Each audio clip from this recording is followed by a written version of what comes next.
আমার কাছে মনে হয় একটা অকর্মণ্য পুরুষ গড়ে তোলার ক্ষেত্রে তার মায়ের ভূমিকা 80%।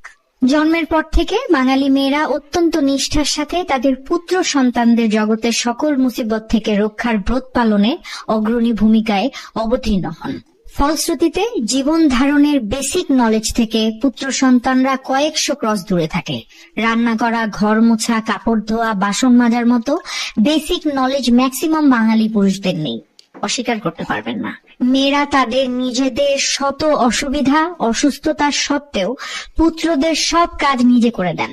ফলে দেখা যায় গুণধর পুত্রটি পানিও নিজে ঢেলে খেতে পারেন না, খাবার খাওয়ার পরে প্লেটটি নিজের হাতে রান্নাঘর পর্যন্ত রেখে আসতে পারেন না।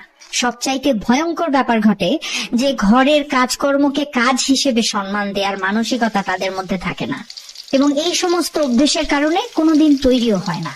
এই অকর্মা পুত্রগণ তাদের বউ নিয়ে পাহাড় সম ফ্যান্টাসি নিয়ে বড় হয়। পরীর মতো সুন্দরী বউ বুয়েট থেকে গ্রাজুয়েশন করে ফেরেন, ক্যাডার হয়ে তার পার্মানেন্ট কাজের বুয়া হিসেবে কাজ করবে, রান্না বান্না সহ সংসারের যাবতীয় কাজ করবে, পড়াশোনা করবে, ক্যারিয়ার গড়বে, তার বাবা মার সেবা করবে, আত্মীয়দের খবর নেবে, তার সমস্ত সুখের ব্যবস্থা করে দিবে। বাস্তবতার কষাঘাতে জর্জরিত হয়ে এই পুত্রগণ সারা জীবন এক অতৃপ্তি নিয়ে জীবন কাটায়। মা করলে কাজটা এরকম হতো, সেরকম হতো, এরকম ফালতু তুলনা দিয়ে সারা জীবন সে তার বউয়ের জীবন অতিষ্ঠ করে তোলে। বাঙালি মেয়েরা সাধারণত গড়ে দুটি করে বাচ্চা পালে, হয়তো একটা নিজেরটা, আরেকটা শাশুড়ি।